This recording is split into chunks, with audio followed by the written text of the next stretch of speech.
السلام علیکم ورحمۃ اللہ وبرکاتہ، نحمدہ ونصلی علی رسولہ الکریم، اما بعد فاعوذ باللہ من الشیطان الرجیم، بسم اللہ الرحمن الرحیم، رب اشرح لی صدری ویسر لی امری واحلل عقدۃ من لسانی یفقہوا قولی، الحمد للہ علی افضالہ وواسع نعمائہ، نحمدہ ونشکرہ ومن کل ذنب نستغفرہ۔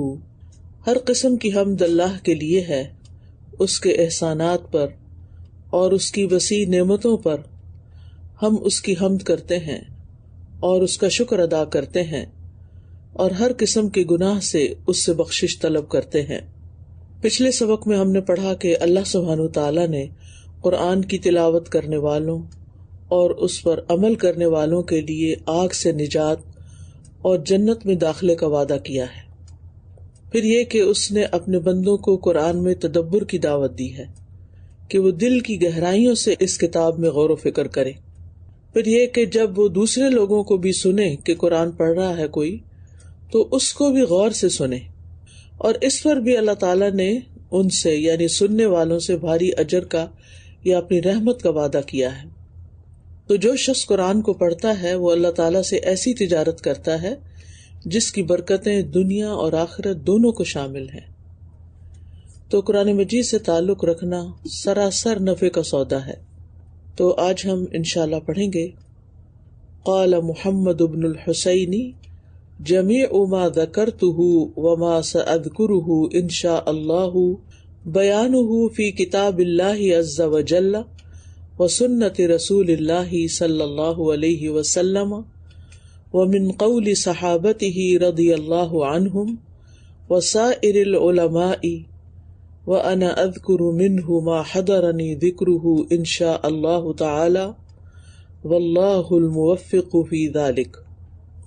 محمد بن حسین آجوری کہتے ہیں، جو اس کتاب کے مؤلف ہیں اخلاق و حملۃ القرآن کے، کہ جمیع ما ذکرتہ، وہ سب کچھ جو میں نے ذکر کیا ہے، وما سأذکرہ، اور جو میں ذکر کروں گا، انشاء اللہ، آئندہ اللہ نے چاہا، بیانہ فی کتاب اللہ عز وجل، تو اس کی وضاحت اللہ عز وجل کی کتاب سے کروں گا، وسنت رسول اللہ صلی اللہ علیہ وسلم، اور رسول اللہ صلی اللہ علیہ وسلم کی سنت سے، ومن قول صحابتہ رضی اللہ عنہم، اور آپ صلی اللہ علیہ وسلم کے اصحاب کے اقوال سے، وسائر العلماء، اور باقی تمام علماء سے یعنی ان کے اقوال سے، وَأَنَا أَذْكُرُ مِنْهُ مَا حَضَرَنِي ذِكْرُهُ انشاء اللہ تعالی، اور انشاء اللہ تعالی میں اس میں وہ بیان کروں گا جو میرے ذہن میں اس وقت موجود ہے۔ تو اس سے یہ پتہ چلتا ہے کہ انہوں نے پہلے سے اس کی پلاننگ کی ہوئی تھی کہ کیا مجھے لکھنا ہے۔ واللہ الموفق، اور اللہ ہی توفیق دینے والا ہے، فی ذالک، اس معاملے میں۔ تو یہاں پر مؤلف اپنا منہج بیان کرتے ہیں کہ میں نے اس کتاب کو کن بنیادوں پر لکھا ہے، اور میں سمجھتی ہوں کہ قرآن مجید کے پڑھنے والوں کے لیے جو کتاب لکھی جانی چاہیے اس کا طریقہ کار یہی ہونا چاہیے، اور یہ بیسٹ طریقہ ہے جس میں انہوں نے سب سے پہلے اللہ تعالیٰ کی کتاب کا ذکر، اور پھر سنت رسول صلی اللہ علیہ وسلم کا، یعنی نبی صلی اللہ علیہ وسلم کے اقوال یا افعال، اور پھر آپ کے صحابہ کے، کیونکہ وہ اس امت میں سب سے زیادہ دین کو جاننے والے تھے، اور پھر جو لوگ قرآن و سنت اور صحابہ کے دیے ہوئے علم کے مطابق بات کریں، تو باقی علماء کے اقوال سے انہوں نے اپنی باتوں کو فورٹیفائی کیا ہے، اسٹرینتھن کیا ہے، مضبوط کیا ہے، اپنے دلائل پیش کیے ہیں۔ اس لیے ہمیں بہت یکسوئی کے ساتھ اور بہت شرح صدر کے ساتھ ان باتوں کو لے لینا چاہیے، اپنا لینا چاہیے۔ اور پھر یہ کہتے ہیں کہ آخر میں وہ باتیں کروں گا جو میرے اپنے ذہن میں ہیں، اور یہ باتیں ظاہر ہے کہ وہ قرآن و سنت اور اقوال صحابہ کی روشنی میں ہی کریں گے۔ اور پھر اللہ سبحانہ تعالیٰ ہی کو کریڈٹ دیتے ہیں کہ وہی توفیق دینے والا ہے، اس کی توفیق سے ہی میں یہ سب کچھ کر رہا ہوں، خود کو کریڈٹ نہیں دے رہے کہ میری بڑی قابلیت ہے اور میں نے بہت پڑھ رکھا ہے اور میں بہت اچھے اچھے کام کرتا ہوں. جو کرتا ہے انسان اللہ سبحانہ تعالیٰ کے اذن اور اس کی توفیق کے ساتھ ہی کرتا ہے. تو قال اللہ عز وجل ان الذين يتلون كتاب الله واقاموا الصلاة وانفقوا مما رزقناهم سرا وعلانية يرجون تجارة لن تبور ليوفيهم أجورهم ويزيدهم من فضله إنه غفور شكور.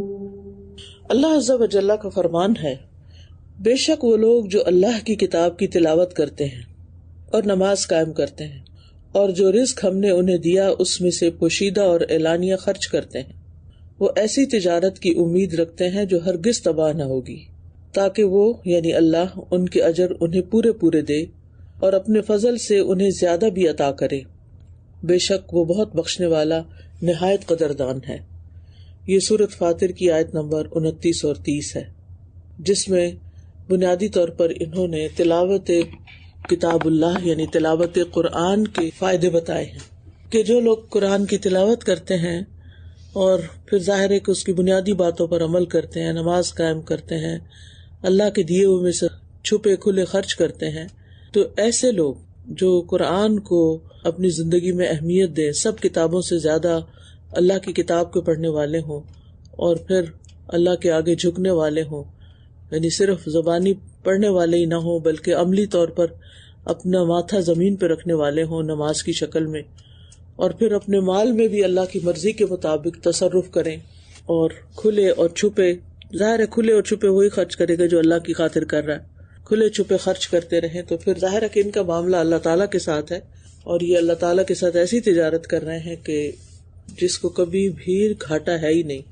جو کبھی ختم نہیں ہوگی، کبھی برباد نہیں ہوگی، کبھی کسی لاس میں نہیں جائے گی.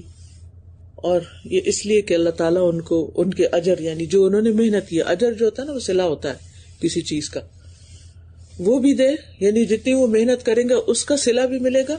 وَيَزِيدَهُم مِّن فَضْلِهِ، اور اپنے فضل سے اور زیادہ بھی دے گا. یعنی یہ اللہ الکریم ہے، الحکیم ہے، العظیم ہے، العلی الکبیر ہے اور المالک ہے، الملک ہے. تو اس سے ہمیں کس چیز کی توقع ہو سکتی ہے؟ ویسے نہیں جیسے ہم انسانوں سے کسی صلے کی توقع رکھتے ہیں، بلکہ وہ تو سارے خزانوں کا مالک ہے اور اپنے فضل سے اپنے ان بندوں کو جو یہ کام کرنے والے ہیں اور بھی زیادہ عطا کرے گا، اور وہ بہت غفور اور شکور ہے، بخشنے والا بھی ہے، قدردان بھی ہے. تو ان آیتوں کو تھوڑا سا تفصیل سے ہم دیکھ لیتے ہیں. سب سے پہلے تلاوت کی بات ہوئی ہے. تلاوت کا مادہ جو ہے تا لام واو ہے، اس کا معنی ہے کسی کے پیچھے چلنا، اتباع کرنا. کہا جاتا ہے جاء فلان یتلو فلانا یعنی یتبعہ. تو امام راغب کہتے ہیں کہ تلاوت کا معنی ہے کسی کے پیچھے اس طرح چلنا کہ ان دونوں کے درمیان کوئی دوسرا حائل نہ ہو. یعنی جاء فلان، فلاں آیا، یتلو فلانا وہ فلاں کے پیچھے چل رہا ہے، یعنی بیچ میں اور کچھ نہیں، ساتھ ساتھ چل رہے ہیں. یتبعہ وہ اس کی پیروی کر رہا ہے، اس کو فالو کر رہا ہے. امام راغب کہتے ہیں کہ یہ اتباع کبھی تو جسمانی طور پر ہوتا ہے اور کبھی کسی حکم کی اقتداء کے طور پر، یعنی حکم ماننے کے طور پر. تو اتباع دو طرح کا، ایک فزیکلی اور دوسرا حکم مان کر، یعنی بندہ بیٹھا اپنی جگہ پہ لیکن کر وہ رہا ہے جو کسی نے اسے کرنے کے لیے کہا ہے. تو یہ دونوں طرح کا اتباع ہوتا ہے. تو قرآن کریم کی تلاوت کرنے کی دو قسمیں ہیں. پہلی قسم ہے الفاظ کی تلاوت. اس سے مراد قرآن مجید کو ترتیل اور تجوید کے ساتھ بلا کسی کمی بیشی کے ویسے ہی پڑھنا جیسے اللہ تعالیٰ نے نازل کیا ہے. دوسرا ہے معنی کی تلاوت، یعنی مانوی تلاوت، لفظی تلاوت اور مانوی تلاوت. تو مانوی تلاوت کیا ہے؟ اس سے مراد قرآن کی اتباع کرنا ہے اور جو کچھ اس میں بیان ہوا ہے اس پر عمل کرنا ہے، اور اس میں جو متشابہ ہے اس پر ایمان لانا ہے. یعنی جو کرنے کا کام ہے وہ کرنے ہیں، جن سے روکا گیا ان سے رکنا ہے، اور جو باتیں متشابہات میں سے ہیں جن پر عمل نہیں ہو سکتا ان پر ایمان لانا ہے. تو ان الذین یتلون کتاب اللہ میں یہ دونوں قسمیں شامل ہیں. یعنی یہ لوگ قرآن کے الفاظ کی تلاوت بھی کرتے ہیں، اس کے احکامات پر بھی عمل کرتے ہیں، اور اس بات پر ایمان بھی رکھتے ہیں کہ سارے کا سارا قرآن سچائی اور خیر پر مبنی اور اس میں برکت ہے. وہ متشابہات کے پیچھے نہیں پڑتے، جیسا کہ کچھ لوگوں کا طریقہ ہے کہ وہ متشابہات کے پیچھے پڑ جاتے ہیں. تو اب وہ کسی نے مجھ سے سوال بھی کیا تھا اس بارے میں کہ ہم ایسے لوگوں کو کیسے اپروچ کریں جن کی اصل توجہ متشابہات پر ہے، کیونکہ ایسا تب ہوتا ہے جب کوئی ایمان سے پہلے قرآن پا لیتا ہے، یعنی اب اس کا ایمان کچا پکا ہے، بائی برتھ مسلمان ہے یا بس روایتی مسلمان ہے یا نام کا مسلمان ہے، اور پھر وہ قرآن پڑھنا شروع کر دیتا ہے، کوئی ترجمہ اٹھا کے خود سے پڑھنا شروع کر دیتا ہے. تو پھر اب کیا کرنا چاہیے؟ ایسے شخص کے ایمان بڑھانے کی ترجیح کیا ہونی چاہیے؟ یعنی اس کو امثال القرآن پڑھائے جائیں یا اسماء الحسنہ پڑھائے جائیں یا آخرت کا ذکر پڑھایا جائے، آخرت کی سختیاں اور جنت و جہنم کے بارے میں بتایا جائے. تو سب سے پہلی بات تو یہ ہے کہ اس کی توجہ اگر متشابہات پر ہے تو وہ توجہ پھیرے محکمات کی طرف، یعنی محکمات کی تعلیم دے. پھر ساتھ ساتھ اللہ تعالیٰ کی جو صفات آتی ہیں قرآن مجید میں، یعنی انہوں نے الاسماء الحسنہ کہا ہے، اس کو کہنا چاہیے اسماء الصفات، یعنی اللہ کے نام بھی آتے ہیں، صفات بھی آتے ہیں، کہ صفات جو ہے وہ فعلیہ بھی ہوتی ہیں. ٹھیک ہے، صفات ناموں میں بھی ہوتی ہیں اور صفات افعال میں بھی ہوتی ہیں. تو اللہ سبحانہ تعالیٰ کی صفات جو ہیں یعنی جہاں کہیں بھی آئیں ان پر تھوڑی سی مزید بات کریں تاکہ لوگوں کا اللہ پر ایمان بڑھے، اللہ تعالیٰ کے احکامات کی پہچان اور اس کے احکامات کی ویلیو. کل بھی ایک ٹیچر نے بتایا، وہ ایک اسکول میں پڑھاتی ہیں، اسلامی اسکول ہے، تو وہ کہنے لگی گریڈ 7 کو میں پڑھاتی ہوں لیکن اکثریت بچیوں کی جو ہے سمعنا و اطعنا نہیں جانتی. وہ کہتے ہیں کہ وائی، جو بھی حکم ان کو بتایا جائے کہ یہ اللہ کا حکم ہے تو کہتے ہیں وائی، یہ حکم کیوں دیا، یہ حکم کیوں دیا، ہر چیز میں کوشچن کرتے ہیں. تو یہ تو خیر یہاں کے بچوں کا مزاج ہے کہ انہیں سکھایا یہی جاتا ہے کہ کسی بھی چیز کو آپ نے بلائنڈلی فالو نہیں کرنا، آپ نے ہر چیز کی دلیل مانگنی ہے. اچھی بات ہے، لیکن اللہ اور اس کے رسول کی ہر بات پہ ہم وائے تو نہیں کہہ سکتے نا، ہمیں تو سمعنا و اطعنا کہنا ہوتا ہے. اس کا یہ مطلب نہیں کہ ہم آنکھیں بند کر کے سب کچھ لیتے جائیں، ہمیں تو تدبر کرنے کے لیے کہا گیا، غور و فکر کرنا تو ہماری ذمہ داری ہے، ہم اس کی حکمتیں ضرور جانیں، لیکن جہاں متشابہات آ جائیں تو ان پر ہم ایمان لے آئیں. کل من عند ربنا، یہ سب ہمارے رب کی طرف سے ہے اور اللہ تعالیٰ العزیز اور الحکیم ہے. تو یہ بہت اہم چیز ہے کہ جس پہ ہمیں توجہ دینی چاہیے. یہ بات سب نے یاد رکھنی ہے کہ قرآن کی تلاوت کا مطلب کیا ہے، لفظی تلاوت بھی، معنوی تلاوت بھی، اور معنوی تلاوت میں جو حکم اللہ تعالیٰ نے دیے ہیں عمل کرنے کے لیے ان پر عمل کیا جائے، جن چیزوں سے روکا ہے رک جایا جائے. اور پھر یہ کہ سارے کے سارے قرآن پر ایمان، متشابہات پر بھی ایمان. اچھا، یہاں ایک دلچسپ چیز دیکھیے کہ یتلون کا لفظ جو ہے یہ فعل مضارع کے اس میں آیا ہے اور اقامو فعل ماضی ہے. تو یہاں پر یتلون کیوں آیا ہے؟ فعل مضارع جو ہوتا ہے وہ ایک چیز کے مسلسل جاری رہنے اور قائم و دائم رہنے پہ دلالت کرتا ہے، یعنی کرتے ہیں اور کرتے رہیں گے. مضارع میں یہی دو معنی پائے جاتے ہیں نا، کہ وہ فلاں کام کرتا ہے اور کرے گا، یہ دونوں معنی ہوتے ہیں، یعنی اب بھی کر رہا ہے اور آئندہ بھی کرے گا. ورنہ اللہ سبحانہ تعالیٰ ماضی کا صیغہ بیان کر کے یوں بھی فرما سکتا تھا ان الذین تلوا کتاب اللہ، لیکن اس میں وہ فائدہ نہیں جو یتلونا میں ہے. تو اس سے کون سا اہم نقطہ ہمیں پتہ چلتا ہے کہ یہ تلاوت قرآن صرف اس وقت نہیں کہ جب ہم کسی سے تجوید سیکھ رہے ہوں یا تلاوت سیکھ رہے ہوں یا کسی مقابلے میں ہم نے پڑھنا ہو، نہیں، یہ زندگی بھر کا عمل ہے، ہمیشہ جاری رہنا چاہیے. صبح شام اس کو پڑھنا چاہیے، فرصت کے اوقات میں، اور فرصت نہ بھی ہو تو اس کے لیے وقت نکالنا چاہیے. یعنی ہم میں سے کوئی بھی ایسا بدبخت نہ ہو کہ جس کا قرآن پڑھنے سے کوئی تعلق نہ ہو اور وہ اس کو کبھی کبھار اوکیجنلی کسی مشکل مصیبت یا صرف کسی کے مر جانے پہ پڑھنے والا ہو، بلکہ ہر حال میں خوشی اور غم، دن اور رات اور روزانہ کی بنیاد پر، چاہے کچھ حالات کیسے بھی ہوں، مصروفیت کیسی بھی ہو، پڑھتے رہیں. اس سے زندگی میں بے شمار برکتیں آئیں گی. اور اس میں آپ دیکھیے کہ مجھے بعض اوقات بڑی حیرانی ہوتی ہے کہ نبی صلی اللہ علیہ وسلم اتنے مصروف ہوتے تھے لیکن رات کو سورۃ بنی اسرائیل پڑھ رہے ہیں، سورۃ السجدہ پڑھ رہے ہیں، سورۃ الزمر پڑھ رہے ہیں. ہم سے تو ایک سورۃ الملک بمشکل پڑھی جاتی ہے اور بہت سے لوگ تو شاید وہ بھی نہ پڑھتے ہوں، آیت الکرسی نہیں پڑھتے سوتے وقت.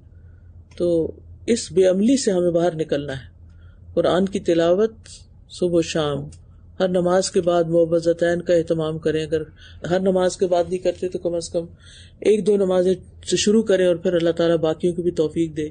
صبح شام کے اذکار میں جو قرآن مجید کا حصہ ہے، اسی طرح نمازوں کے اندر کوشش کریں کہ زیادہ سے زیادہ نئی چیز پڑھیں، یعنی رٹی بدی صرف چند صورتیں ہی نہ پڑھتے رہیں، بلکہ قرآن مجید کو اول اور آغاز سے شروع کر لیا کریں. مثلا فجر کی نماز میں سورۃ البقرہ سے شروع کر کے جتنا بھی حفظ ہے قرآن وہ پڑھیں، اور عشاء کی نماز میں جو آخر سے یعنی کہ اما پارہ سے لے کے پیچھے سے جتنے سے پارے حفظ ہیں جہاں تک بھی، یا اس کے علاوہ جو صورتیں یاد ہیں ان کو نمازوں میں پڑھیں. تو یہ تلاوت کے مختلف مواقع ہیں، تو پڑھتے رہتے ہیں یتلون، زیادہ سے زیادہ پڑھتے ہیں.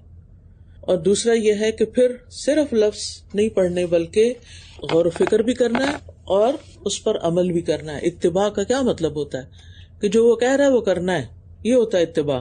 تو یہ دونوں چیزیں لازم ہیں. اور اتباع کے لیے پھر یہ بھی سمجھ آنی چاہیے کہ قرآن کہہ کیا رہا ہے، اس لیے ترجمہ پڑھنا بھی لازم ہے. میں اس بات کو ہر جگہ دہرا رہی ہوں کہ لازماً جن بچوں کو آپ ناظرہ پڑھاتے ہیں ان کو ساتھ ساتھ بتائیں کہ یہ قرآن کہتا کیا ہے. یہدی الی الرشد فآمنا بہ، وہ جنوں کو قرآن سمجھ آیا تھا تو تبھی انہوں نے کہا کہ یہ تو رشد کی طرف بلا رہا ہے اور ہم اس پر ایمان لائے.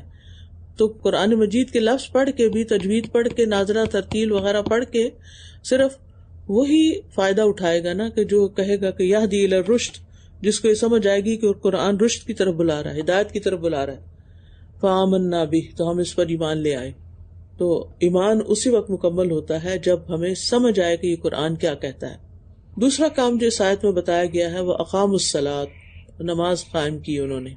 نماز تلاوت کے بعد یعنی عمومی بات کر کے خصوصی بات کی گئی نماز کی، کہ خاص طور پر نماز پڑھتے ہیں جو دین کا ستون ہے، ہمارے لیے روشنی ہے، برہان ہے، ایمان کا میزان ہے، اور اسلام کی دعوت کی صداقت کی علامت ہے کہ ہم جو دعویٰ کرتے ہیں کہ ہم مسلمان ہیں تو یہ ہمارا دعویٰ اسی وقت سچا ہوتا ہے جب ہم اس پر عملی ثبوت دیتے ہیں. یعنی زبان سے کوئی کہتا بھی رہے کہ نہیں میں مسلمان ہوں، لیکن نماز کا وقت آئے تو نماز نہ پڑھے، نماز میں چوری کرے، تو ظاہر ہے وہ کس قسم کا مسلمان ہے. مسلمان کا تو مطلب ہی فرما بردار ہوتا ہے، اسلام کا مطلب فرما بردار ہی ہوتا ہے. وَلَهُ أَسْلَمَ مَنْ فِي السَّمَاوَاتِ وَالْأَرْضِ، سارے کے سارے آسمان و زمین والے اسلام لائے ہوئے، یعنی فرما بردار ہیں اللہ کے آگے مطیع ہیں، اللہ کے آگے سر جھکاتے ہیں. اور اس کی عملی صورت جو ہے وہ نماز ہے. اور نماز قائم کرنے کے لفظ آتا ہے ہمیشہ، تو اس کا کیا مطلب ہے؟ نماز کو وقت کی پابندی کے ساتھ ادا کرنا، نماز کی شرائط، آداب اور ارکان کا خیال رکھنا، اور خشوع و خضوع کے ساتھ نماز پڑھنا. یہ 3 چیزیں جو ہیں یہ نماز قائم کرنے میں آتی ہیں. اور نماز کو قائم کرنے کے لیے ماضی کا لفظ آیا ہے، یعنی گویا کہ وہ یہ کام کر چکا. پہلے اللہ تعالیٰ نے اس کام کو بیان کیا جو زیادہ ہوتا ہے، بار بار ہوتا ہے، یعنی تلاوت. اور یہاں یہ نقطہ ملتا ہے اللہ کی بندیوں کہ تلاوت قرآن نماز کی بنسبت زیادہ کی جاتی ہے، کیونکہ نماز کے اندر بھی قرآن کی تلاوت ہوتی ہے اور نماز کے علاوہ بھی ہر وقت قرات ہوتی ہے. اور نماز تو 5 وقت ہوتی ہے، اور کوئی اللہ کا خاص بندہ ہو تو وہ اشراق اور تہجد بھی پڑھ لیتا ہے. تو یہ سعادت اللہ کے ولیوں کو ہی نصیب ہوتی ہے. لیکن آپ دیکھیے کہ ان 2 لفظوں کا فرق، یتلون اور اقام، تو پھر ہمیں کتنا زیادہ قرآن کو پڑھنا چاہیے. یعنی نمازیں 5 وقت ہیں تو اس کا مطلب ہے کہ قرآن اس سے بھی زیادہ اوقات میں پڑھنا چاہیے. اور تیسری چیز وَأَنفَقُوا مِمَّا رَزَقْنَاهُمْ سِرًّا وَعَلَانِيَةً، اور انہوں نے خرچ کیا اس میں سے جو ہم نے انہیں رزق دیا ہے، چھپا کے بھی اور دکھا کے بھی، علانیہ بھی. ٹھیک ہے، یہاں بھی ماضی کا صیغہ آیا. اور حال کسی کا بتانے کے لیے ماضی کا صیغہ جب آتا ہے نا تو اس کا معنی ہوتا ہے کہ وہ کام کر چکا، اس نے تو لازمی کر ہی لیا، ہو گیا، ڈن، جسے ہم کہتے ہیں نا ڈن، ہو گیا. یعنی وہ ایسا کرتے ہی کرتے ہیں، ان کی زندگیوں میں یہ لازمی چیز ہے. لہٰذا کانشیسلی ہر روز کانشیسلی کچھ نہ کچھ صدقہ ضرور کیا کریں. اور ہمارے دین میں تو آپ کو معلوم ہے کہ صدقہ جو ہے وہ اس کی ڈیفینیشن بہت وسیع ہے. یہاں پر رزق کی بات آ رہی ہے نا، ٹھیک ہے، تو رزق میں ہر وہ چیز شامل ہوتی ہے جو اللہ نے آپ کو دی ہوئی ہے، مال، متاع، سامان، صلاحیت، علم، کچھ بھی. ٹھیک ہے، تو یہ مالی صدقات، اس میں سب سے پہلے تو مال ہی آئے گا، ٹھیک ہے، کیونکہ مال جو ہے اس کا خرچ کرنا زیادہ مشکل کام ہوتا ہے بنسبت اور چیزوں کے. لیکن اس کے علاوہ بھی اگر آپ کے پاس مال نہیں ہے، اگر کوئی ہنر آتا ہے تو آپ دوسرے کو وہ سکھا دیں، کسی کی مدد کر دیں، کسی کے کام میں ہاتھ بٹا دیں، کسی کو کچھ کھانے کے لیے دے دیں، یعنی کچھ بھی، کوئی بھی نیکی جو ہے، کل معروف ان صدقہ، ہر نیکی کا کام صدقہ شمار ہوتا ہے. حتیٰ کہ گھر والوں کو کھلانا پلانا، گھر والوں کے کام کرنا. ایک شوہر اپنی بیوی کو اگر ایک پانی کا گلاس پلاتا ہے تو وہ بھی اس کے لیے صدقہ لکھا جاتا ہے، وہ لقمہ جو اپنی بیوی کو کھلاتا ہے. تو آپ اپنے بچوں کو جو لقمہ کھلاتے ہیں وہ بھی آپ کے لیے صدقہ بن جاتا ہے. کانشیسلی صدقہ کرنا ہوتا ہے. تو پیچھے آپ دیکھیں کہ زبان کا عمل، ان الذین یتلون کتاب اللہ، جوارح کا عمل واقاموا الصلاۃ، اور مالی عبادات یا جو بھی اللہ نے آپ کو صلاحیتیں دی ہیں ان کا خرچ کرنا. وانفقوا مما رزقناہم سرا وعلانیہ، سرا وعلانیہ کہہ کے ہر حال میں خرچ کرنے کی بات کی گئی ہے، یعنی رات اور دن چھپا کے، پوشیدہ طریقے سے، ظاہری طریقے سے، حسب ضرورت اور مصلحت کے تحت خرچ کرتے رہتے ہیں. اور بعض کے نزدیک پوشیدہ صدقات سے مراد نفلی صدقات ہیں اور اعلانیہ سے مراد فرض صدقات، زکوٰۃ وغیرہ ہیں. یرجون تجارتا لن تبور، یہ ایسی تجارت کی امید رکھتے ہیں کہ جسے کبھی بھی برباد نہیں ہونا، یعنی ان کی تجارت جو ہے وہ ہر طرح کے خسارے سے اور نقصان سے پاک ہے. تبور کا لفظ ہے نا، یہ بوار سے ہے، دار البوار بھی آپ نے قرآن میں پڑھا ہوگا، جس کا معنی ہوتا ہے ضائع ہو جانا.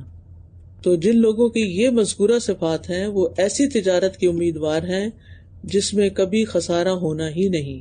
اور یہاں یرجونا کا لفظ استعمال ہوا ہے، یرجونا کا لفظ رجا سے ہے. تو رجا میں اشارہ ہے کہ مومن امید اور خوف کے درمیان رہتا ہے، یعنی اسے یہ امید ہوتی ہے کہ اللہ تعالیٰ اس کا عمل قبول کر لے گا، اور خوف بھی ہوتا ہے کہ شاید قبول نہ ہو.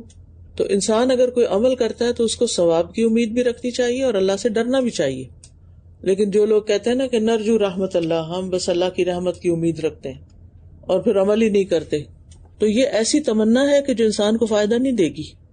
ایمان صرف تمناؤں کا نام نہیں، لیس الایمان بالتمنی ولا بالتحلی، ٹھیک ہے.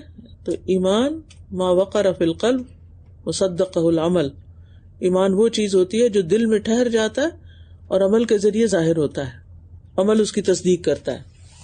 ایمان کیا؟ ما وقر فی القلب، جو دل کے اندر قرار پکڑ جائے، جم جائے، بس راسخ ہو جائے اور عمل اس کی تصدیق کر دے.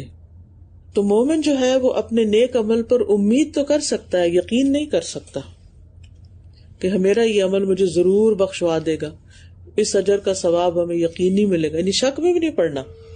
اور ویسے بھی آپ دیکھیں کہ مکمل مغفرت اور بخشش تو کسی انسان کے بھی صرف اس کے عمل سے نہیں ہوتی. انسان جتنا بھی نیک عمل کر لے وہ اللہ کی عظمت اور عبادت کا حق پورا نہیں کر سکتا. اس کو اللہ کے فضل کی امید ہونی چاہیے، اللہ کے فضل پر یقین ہونا چاہیے، کیونکہ اللہ سبحانہ وتعالیٰ کے فضل کے بغیر کسی کی بھی مغفرت نہیں ہوگی. اور اس کے علاوہ ہر نیک عمل کے ساتھ انسان کو یہ خطرہ بھی رہنا چاہیے، اس سے کبھی غافل نہیں ہونا چاہیے کہ بہت سے نیک اعمال میں کوئی مخفی شیطانی چال ہوتی ہے یا نفسی برائی شامل ہو جاتی ہے جس کی وجہ سے وہ قبول نہیں ہوتا. مثال کے طور پر مسکرانا صدقہ ہے، ٹھیک ہے نا. ہمارے سامنے کوئی ایسا شخص آیا ہے جس سے ہمیں کوئی فائدہ پہنچ سکتا ہے یا وہ ہماری کوئی مدد کر سکتا ہے، تو ہم اسے دیکھ کے مسکرانا شروع کر دیتے ہیں یا اس کو آگے بڑھ کے سلام کرتے ہیں. وہ گزر گیا، تھوڑی دیر بعد ایک اور آیا کہ جس نے ہمیں ہرٹ کیا تھا کبھی، نہ ہم اسے دیکھ کے مسکراتے ہیں نہ ہم اسے دیکھ کے سلام کرتے ہیں. اب آپ اپنے دل کا خود ہی جائزہ لے لیں کہ آپ نے کیا کیا. کسی کو نہیں پتا. جس نے آپ کو دیکھا کہ آپ کسی کو سلام کر رہے ہیں تو ہو سکتا ہے وہ آپ کے بارے میں یہ امیج لے کے جائے کہ آپ تو بہت نیک انسان ہیں، بڑے با اخلاق ہیں، حالانکہ آپ نے اخلاق کا مظاہرہ صرف اس لیے کیا کہ آپ کو اس شخص سے فائدہ پہنچتا ہے یا پہنچنے کی توقع ہے، اور جس شخص سے آپ کو کوئی نقصان پہنچ رہا اور آئندہ کوئی فائدہ پہنچنے کی توقع نہیں، اس کے لیے آپ نے کوئی اخلاق ہی نہیں برتا. تو اب آپ خود فیصلہ کر لیں کہ آپ نے جو عمل کیا وہ کیا عمل تھا. اس میں آپ کا نفس شامل تھا. جہاں آپ کا نفس راضی تھا وہاں آپ نے اچھا کام کر لیا، اور جہاں نفس راضی نہیں تھا وہاں آپ اچھائی بھول گئے. حالانکہ اگر آپ نے اللہ کی خاطر کیا ہوتا تو آپ کا یہ عمل سب کے لیے ہوتا، آپ ہر ایک کے لیے اچھا ہی کرتے. تو اس لیے انسان کو ہمیشہ اس سے ڈرنا چاہیے کہ کہیں میرا کوئی عمل ایسا نہ ہو کہ جو میرے نفس کی چال ہو کوئی، یا صرف خواہش نفس پر مبنی ہو کہ وہ چیز اچھی لگ رہی اس لیے کرتے جا رہے ہیں. کیونکہ بعض اوقات ایسا ہوتا ہے نا کہ کوئی نیکی کا کام بھی ہم صرف اس لیے کر رہے ہوتے ہیں کہ ہمارے نفس کو اس سے لذت ملتی ہے، اور دوسرا اس کے مقابل ہی ایک ایسی نیکی ہوتی ہے جو اس سے بھی بڑا اجر و ثواب رکھتی ہے اور ہم اس کو نہیں کرتے. کیوں؟ اس میں ہمارے نفس کو لذت نہیں مل رہی. اس کی چھوٹی سی مثال، مثلا آپ کو درس دینے کا شوق ہے اور درس دے دے کے آپ کو بڑا مزہ آنے لگ گیا ہے یا پڑھا کے مزہ آنے لگ گیا. اب آپ اس کے لیے تو بڑے چاقو چوبند ہیں اور لوگوں کا کراؤڈ دیکھ کے تو آپ بڑے ایکسائٹیڈ ہو جاتے ہیں اور آپ بہت اچھا شاندار ٹاک دیتے ہیں، بڑی تعریفیں وصول کرتے ہیں اور بڑی عقیدتیں وصول کرتے ہیں. لیکن اس کے فوراً بعد ظہر کی نماز کا وقت ہے اور آپ کسی کونے میں جا کے 4 رکعتیں ٹھونگے مار کے آ جاتے ہیں. تو یہ کیا کیا آپ نے جو درس دیا اللہ کی خاطر، کیا واقعی وہ اللہ کی خاطر تھا یا صرف آپ کے نفس کی خوشنودی تھی اس میں؟ کیونکہ اس کے بدلے میں آپ کو لوگوں کی بڑی تعریف ملتی ہے، بڑی اپریسیشن ملتی ہے اور واہ واہ ملتی ہے اور لوگ آپ کے مداح بن جاتے ہیں. تو وہ کام تو آپ کے نفس نے آپ کے لیے بڑا آسان کر دیا، اور شیطان نے بھی آپ کے لیے کوئی رکاوٹ نہیں ڈالی، اس لیے کہ شیطان کو پتا ہے کہ اس کی نیت ہی خراب ہے اور اس سے کوئی اس کو فائدہ نہیں ہونے والا، تو کر لے جتنی مرضی، تھک لے. اور نماز تو وَإِنَّهَا لَكَبِيرَةٌ إِلَّا عَلَى الْخَاشِعِينَ کہ نماز خشوع کرنے والوں کے علاوہ سب پہ بھاری ہے. تو جن کا دل واقعی اللہ کی طرف جھکا ہوگا تو جس شوق سے انہوں نے درس دیا نا، اس سے زیادہ شوق سے وہ نماز پڑھیں گے، اس سے زیادہ فکر مندی سے وہ نماز پڑھیں گے. کیونکہ اعمال میں اوپر آپ نے دیکھا کہ تلاوت قرآن کے بعد سب سے افضل عمل کیا بتایا جا رہا ہے یہاں پر؟ اقامت صلاۃ. ٹھیک ہے نا؟ اقامت صلاۃ جو ہے وہ خشوع و خضوع سے نماز پڑھنا ہے، دل لگا کے نماز پڑھنا ہے. تو بعض لوگوں کے ویلفیئر کے بڑے کام کرتے رہتے ہیں، ہسپتالوں میں جا رہے ہیں، کھانے کھلا رہے ہیں، پتہ نہیں دنیا سر پہ اٹھائی ہوئی ہے، کیا کیا ذمہ داریاں لی ہوئی ہیں، لیکن نمازوں کا کوئی حال ہی نہیں. چھٹ پھٹ کر کے 4 رکعتیں سر سے اتار کے، نہ سنت نہ نفل نہ ذکر نہ اذکار، کچھ بھی نہیں. یہ کس قسم کی نیکیاں کر رہے ہیں آپ؟ تو ان چیزوں پر ہمیں خود اپنے آپ کو پرکھنا چاہیے. صحابہ کی نمازیں کیسی تھیں؟ نبی صلی اللہ علیہ وسلم کی نماز کیسی تھی؟ کیا ہم ان سے بھی زیادہ مصروف ہیں؟ بات یہ ہے کہ ہماری نیتیں جو ہے نا ان کو رینیو کرنے کی ضرورت ہے. ہمیں اپنے نفس کی چالوں کو سمجھنے کی ضرورت ہے، ہمیں شیطان کی چالوں کو سمجھنے کی ضرورت ہے کہ وہ کن کاموں میں ہمیں چھوڑ دیتا ہے کرنے کے لیے اور کن کاموں میں ہمارے لیے خلل پیدا کر دیتا ہے اور پھر ہمارے عمل میں خرابی پیدا ہو جاتی ہے. تو اپنے اعمال کا جائزہ لیں کہ یہ کام میں کس لیے کر رہی ہوں؟ شہرت کے لیے کر رہی ہوں؟ واہ واہ کے لیے کر رہی ہوں؟ میرے نفس کو بڑی خوشی ملتی ہے اس سے، اس لیے کر رہی ہوں؟ اور اس کے برعکس جن چیزوں کا اللہ نے حکم دیا کہ یہ کرو، وہ کرنے میں مجھے بڑی مشکل پیش آتی ہے. اور مثال کے طور پر لوگوں کو کھانا کھلانا جو ہے اس سے مجھے بڑی خوشی ہوتی ہے، مثال کے طور پر. لیکن حجاب کرنا یہ بہت مشکل لگتا ہے. بھئی اگر آپ اللہ کی اطاعت کر رہے ہیں اور قرآن پڑھ رہے ہیں اور قرآن کی تلاوت کر رہے ہیں تو پھر قرآن تو آپ کو کیا حکم دیتا ہے کہ آپ پھر اپنا حجاب بھی صحیح کریں. اور بعض لوگ سر پہ کچھ اٹکا بھی لیتے ہیں لیکن بال بھی ننگے ہو رہتے ہیں. اور اللہ تعالیٰ رحم کرے ساری بہنوں پر جن کا سینہ اور بعض اوقات بڑا بڑا بھاری سینہ جو ہے وہ لوگوں کے لیے فتنے کا باعث ہوتا ہے. یعنی میں اس موقع سے فائدہ اٹھاتے ہوئے آپ سب سے کہوں گی کہ آپ حجاب لیتے ہوئے قرآن مجید کی اس آیت کو ضرور سامنے رکھیں. وَلْيَضْرِبْنَ بِخُمُرِهِنَّ عَلَى جُيُوبِهِنَّ. اللہ تعالیٰ کو ہماری نفسیات پتہ تھی. اللہ تعالیٰ نے یہاں سر کا ذکر نہیں کیا، گردن اور کانوں کا ذکر نہیں کیا. کس کا ذکر کیا ہے سورۃ نور میں؟ وَلْيَضْرِبْنَ بِخُمُرِهِنَّ عَلَى جُيُوبِهِنَّ. یہ فرض درجے کا حکم ہے. ایسا نہ ہو کہ اس پر پکڑ ہو جائے اور باقی نیکیاں ایک طرف رہ جائیں. کہ اگر ہم اپنے سینے کو نہیں ڈھکتے، اللہ تعالیٰ رحم کرے ان ساری بہنوں پر جنہوں نے حجاب لینے کے نئے نئے طریقے ایجاد کر لیے ہیں. لے کے سر کے اوپر ہی سارا گول مٹول اسے رول کر دیتے ہیں اور 2 پلو جو ہیں وہ آگے لٹکا لیتے ہیں جو سینے تک بھی نہیں پہنچتے، اور کچھ کے سینے تک پہنچتے ہیں تو وہ آگے مفلر کی طرح لٹکا لیتے ہیں اور رائٹ لیفٹ سے ان کا سینے کی شیپ پوری نظر آ رہی ہوتی ہے. اگر آپ کے حجاب سے آپ کا سینہ ڈھکا ہوا نہیں ہے تو آپ کا حجاب ناقص ہے. آپ صرف اپنے نفس کی پیروی کر رہے ہیں کیونکہ آپ کے نفس کو یہ سٹائل بڑا پسند ہے. تو آپ تو اپنے نفس کے لیے، یا پھر لوگوں کو یہ سٹائل پسند ہے، اور وہ سٹائل جس میں پورا سینہ ڈھکتا ہے وہ تو لوگوں کو اچھا نہیں لگتا. وہ تو میں اس میں بڈھی مائی لگتی ہوں اور میں اس میں تو لوگوں کے نظروں سے گر جاؤں گی. تو اس لیے حجاب پہن کے بھی شیطان نے آپ کو نہیں چھوڑا. اور آپ اس کی پیروی کر رہے ہیں جو لوگوں کو اچھا لگ رہا ہے یا لوگوں کو بڑا پسند ہے، اور وہ نہیں دیکھ رہے کہ جو آپ کو ڈھکنے والی چیز ہے، جو اللہ کے حکم کی فرمانبرداری ہے۔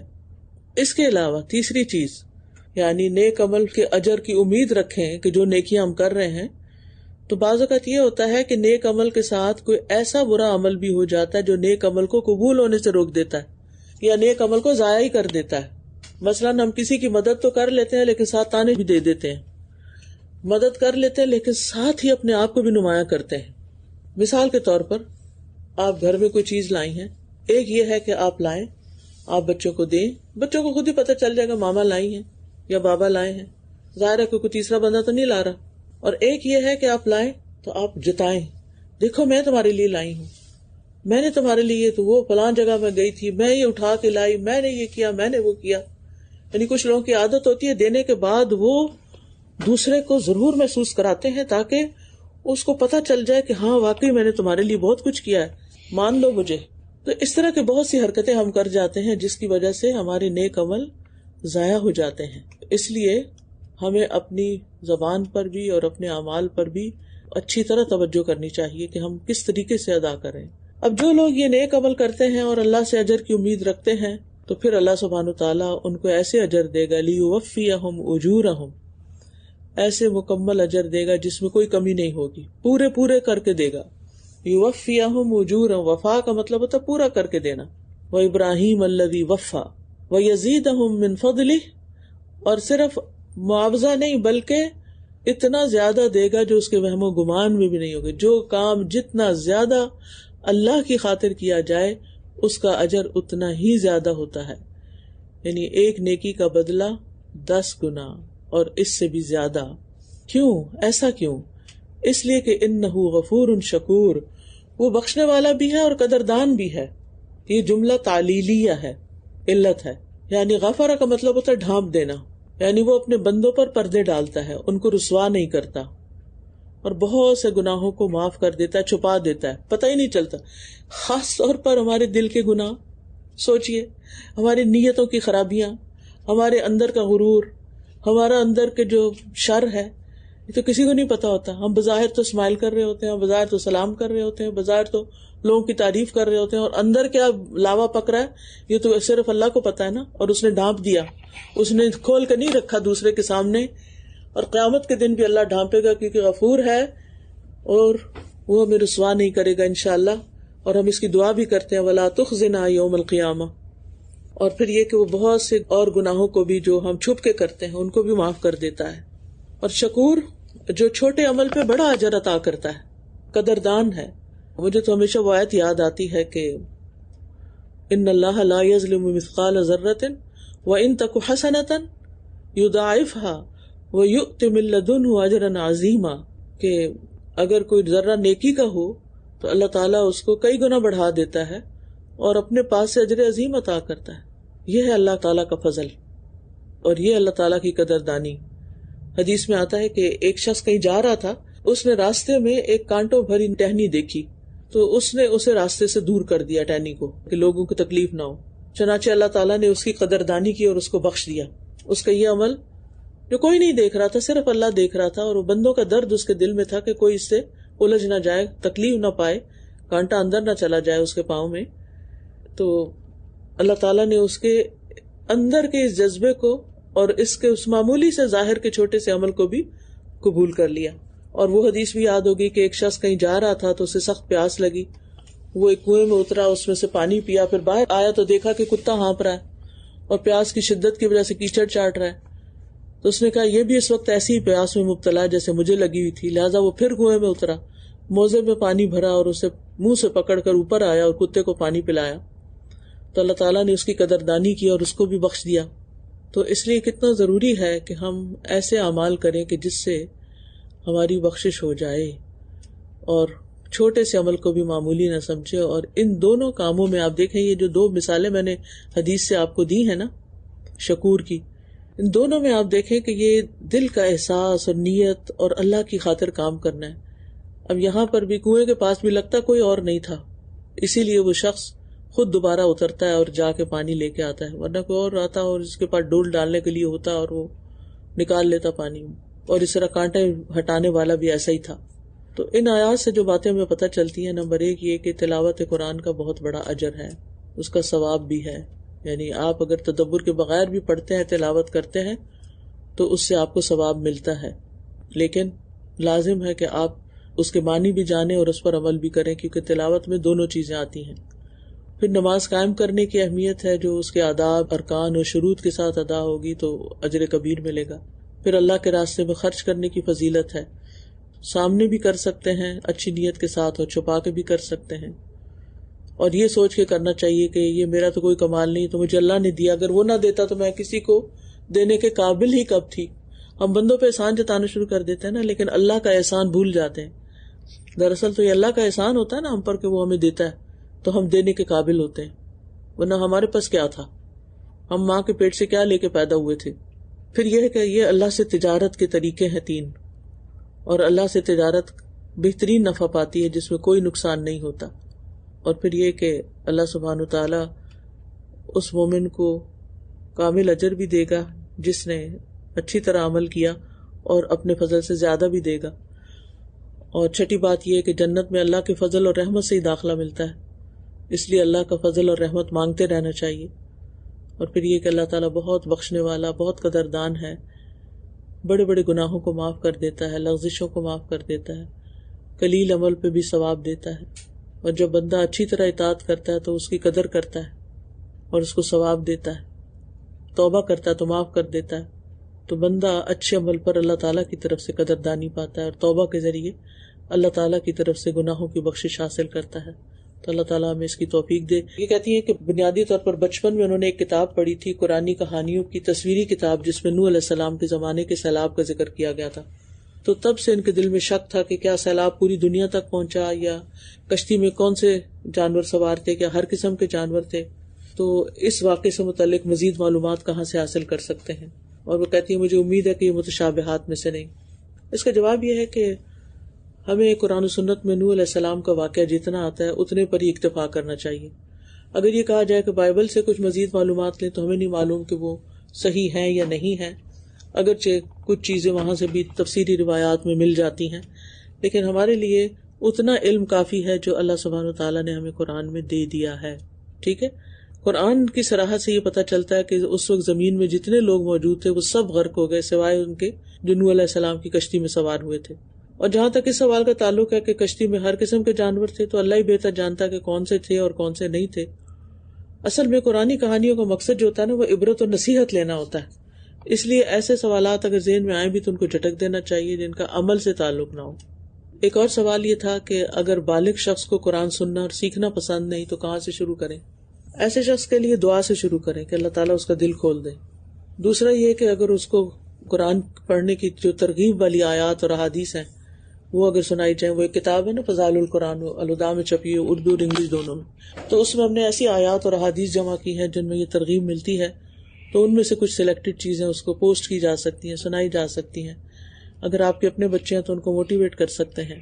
پھر ایک اور سوال تھا کہ جو حفاظ قرآن حفظ کر چکے ہیں وہ اس کو کس طرح یاد رکھیں، کیونکہ اکثر ایسا ہوتا ہے کہ زندگی میں جب آگے بڑھتے ہیں تو قرآن سے اس طرح کا تعلق نہیں رہتا، تو کس طرح قرآن کو یاد رکھیں. ظاہر ہے کہ جب آپ 7 days a week پڑھ رہے ہوتے ہیں تو آپ کی کیفیت اور ہوتی ہے، اور جب آپ 7 days a week دنیا کے کام شروع کر دیتے ہیں تو قرآن کے لیے وقت ہی نہیں پاتے.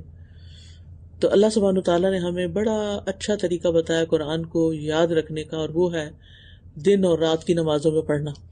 صحیح مسلم میں ہے، جب صاحب قرآن قیام کرے گا اور رات دن اس کی قرات کرے گا تو وہ اسے یاد رکھے گا، اور جب اس کی قرات کے ساتھ قیام نہیں کرے گا تو اسے بھول جائے گا. ٹھیک ہے، تو اس سے کیا پتہ چلتا ہے کہ قرآن کو یاد رکھنے کا بہت اہم طریقہ یہ ہے کہ قیام اللیل میں اس کو پڑھا جائے، اور اگر قیام اللیل کی توفیق نہیں ہو رہی کسی وجہ سے تو پھر نمازوں میں مثلاً میں نے ابھی تھوڑی دیر پہلے بھی بتایا کہ جیسے فجر کی نماز ہے تو وہاں الف لام میم سے شروع کر کے پڑھتے چلے جائیں، اور روز کا حصہ مقرر کر لیں کہ اتنا میں نے پڑھنا ہے. اور عشاء کی نماز میں پیچھے سے شروع کر دیں یا درمیان سے شروع کر دیں، اور پھر نماز سے پہلے تھوڑا سا اس کو دہرا لیں. انشاءاللہ جب پکا ہوگا اور پکے کوئی ساتھ آپ شروع کر لیں گے نا نمازوں میں پڑھنا تو پھر آپ کو مشکل نہیں ہوگی. دوسری بات یہ کہ قرآن کا دور کریں، ہر رمضان میں چھٹی لے لیں، جو بھی کام آپ کر رہے ہیں کیونکہ نبی صلی اللہ علیہ وسلم نے فرمایا قرآن مجید ہمیشہ پڑھتے رہو، اس کا دور کرتے رہو، اس ذات کی قسم جس کے ہاتھ میں میری جان ہے، یہ قرآن اونٹ کی اپنی رسی توڑا کے بھاگ جانے سے زیادہ تیزی سے نکل جاتا ہے. یعنی جب انسان تلاوت نہیں کرتا تو بھول جاتا ہے. تو رمضان میں خاص طور پر نبی صلی اللہ علیہ وسلم نے جیسے 2 مرتبہ دور کیا تھا جبریل علیہ السلام کے ساتھ، تو اس طرح بھی آپ کریں. اور ویسے بھی اگر کسی استاد کے ساتھ آپ باندھ لیں کہ ہر روز آپ اس کو تھوڑا سا سنائیں، تو انشاءاللہ تلاوت کرتے رہنے سے، سناتے رہنے سے آپ کو بھولے گا نہیں. تیسری چیز یہ قرآن کو سننا، یعنی قرآن کو صرف پڑھنا نہیں چاہیے بلکہ سننا بھی چاہیے. کسی بھی علم کو سیکھنے کے 2 طریقے ہوتے ہیں، ایک سماع اور دوسرا قرات. آپ نے عربی سیکھی ہوگی، اس میں آپ کو کتابیں کتابہ سماع کی دی ہوگی، محادثہ کی دی ہوگی. تو سماع جو ہے اس کو قرآن میں استماع بھی کہا گیا. تو استماع کیا ہوتا ہے کہ جو آپ کو پڑھایا جا رہا ہے اس کو غور سے سنیں، جو تلاوت ہو رہی ہے اس کو غور سے سنیں.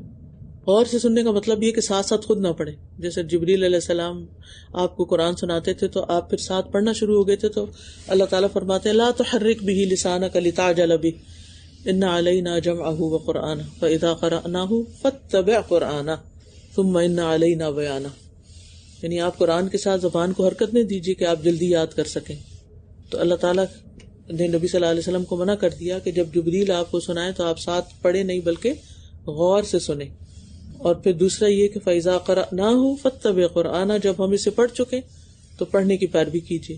تو پھر اصل بات یہ ہے کہ ہم سنتے بھی کم ہیں اور پڑھتے بھی کم ہیں. جب ہم قرآن کو پڑھتے نہیں زیادہ اور زیادہ سنتے نہیں تو پھر قرآن بھولنے لگتا ہے. تو جن لوگوں کی بہت زیادہ مصروفیت ہو گئی ہے، بچے چھوٹے ہو گئے ہیں، نفاس کی کیفیت ہو گئی ہے بار بار، اور پریگنینسی ہو گئی ہے اور طبیعت خراب ہو گئی ہے، تو ایک تو شفا کے لیے بھی اس کو پڑھیں، اور دوسرا یہ کہ اس کو آپ پڑھتے جائیں گے تو انشاءاللہ کام اچھا ہو جائے گا. اور اگر آپ پڑھ نہیں پا رہے تو سننا لازم کر لیں. دن کے کچھ اوقات میں جو بھی آپ مثلا ڈرائیو کر رہے ہیں، کچھ کچن میں کام کر رہے ہیں، تو کچھ نہ کچھ وقت قرآن کا لازم سننے میں گزاریں. اس سے دل کی کیفیت بدلتی ہے اور سننا بھی باعث شفا ہے. تو اللہ تعالیٰ سے دعا ہے کہ اللہ تعالیٰ ہمیں عمل کی توفیق عطا فرمائے. سر جی میں یہ پوچھنا تھا کہ عموماً ہم مدرس جو ہیں وہ بچوں کو یہ بات کہتی ہیں کہ مائیں جو ہیں وہ آپ کے لیے اتنا کچھ کرتی ہیں، اتنی راتیں گزارتی ہیں، یا اتنا وہ آپ کی انہوں نے اسٹرگل کی، تو مائیں عموماً بچوں کو یہ تانا مطلب دیتی رہتی ہیں. تو کیا ان باتوں سے جو ماؤں کا اجر ہوتا ہے وہ کم ہو جاتا ہے، یا وہ ان کے لیے صدقہ جاریہ نہیں رہتا؟ تو کائنڈلی آپ مجھے اس کا ذرا پلیز بتا دیجیے گا کہ کیا ایسی باتیں کرنی چاہیے بچوں کو احساس دلانے کے لیے یا نہیں کرنی چاہیے؟ دیکھیں، کہنے کے 2 طریقے ہوتے ہیں. ایک یہ ہے کہ ان کو نصیحت کے طور پر بتانا کہ کس طرح تم چھوٹے تھے، تم بیمار ہو گئے تھے اور تم راتوں کو جاگتے تھے، اور کٹھی کہانی بھی نہیں سنانی چاہیے، وقتاً فوقتاً ان کو چھوٹے چھوٹے سٹروکس دینے چاہیے تاکہ ان کو نصیحت اور عبرت کے طور پر اور قدردانی کے طور پر. اور دوسرا طریقہ ہوتا ہے تانے دینے والا. یہ تو یقیناً اجر کو ضائع کرنے والا ہے. بچوں کو برا فیل کرانا، ان کو ہر وقت ایک ہی بات سناتے رہنا اور ان کے سامنے پھر رو دینا اور اپنی میزریبل کہانی سناتے رہنا، تو یہ انداز ٹھیک نہیں ہے. اور اب میں سورۃ القرآن کر رہی ہوں تو میرے آپ سے میں نا ٹرانسلیشن نہیں ٹھہرتی، تو اس پہ مجھے پوچھنا تھا. آپ دیکھیں الفاظ پہ غور کریں، ان کی ترکیب پہ غور کریں، ان کے مادوں پہ غور کریں، صرف رٹا نہ لگائیں. اردو کے ساتھ اس کو ملائیں. یعنی کہ جیسے یتلونا ہے تو تلاوت اردو میں بھی تلاوت ہوتی ہے. اقامو قائم کرنا، اردو میں بھی قائم کرنے کا لفظ آتا ہے. رزقنا رزق کا لفظ اردو میں آتا ہے. اس طرح ریلیٹ کریں. تو ریلیٹ کرنے سے اردو کے ساتھ اپنی زبان کے ساتھ آپ کو پھر نہیں انشاءاللہ بھولے گا. مجھے یہ سوال پوچھنا تھا کہ جیسے ہم اچھے اعمال کرتے ہیں اور اللہ تعالیٰ سے جو وہ جیسے آپ بتا رہی تھی کہ ایسے اعمال جیسے اللہ تعالیٰ ہمیں بخش دیتا ہے، لیکن پھر اس کے بعد جو ہے وہ انسان پہ جیسے ہوتا ہے نا کہ آپ کے حالات چینج ہوتے رہتے ہیں، آپ کی بعض اوقات کی جسمانی کیفیت، آپ کی ذہنی کیفیت بھی بدلتی رہتی ہے حالات کے ساتھ. تو کبھی آپ کے بہت اچھے آپ اعمال کرتے ہیں لیکن کبھی کبھی بہت زیادہ غلطیاں بھی ہو جاتی ہیں، اور بہت یعنی جان بوجھے نہیں لیکن کبھی ایک دم بہت جیسے غصہ آ گیا یا ایک دم تو بہت کوئی بات ایسی منہ سے نکل گئی چاہیے، پھر توبہ استغفار کر لینا چاہیے. تو انشاءاللہ اللہ تعالیٰ معاف کرنے والا ہے اور ہماری نیکی کو برقرار رکھے گا. اسے پتا ہے کہ ہم کمزور ہیں، خلق الانسان ضعیفا، لیکن یہ ہے کہ اس غلطی پر اصرار نہیں کرنا چاہیے. وآخر دعوانا ان الحمد للہ رب العالمین. سبحانک اللہم وبحمدک، اشہد ان لا الہ الا انت، استغفرک واتوب الیک. السلام علیکم ورحمۃ اللہ وبرکاتہ.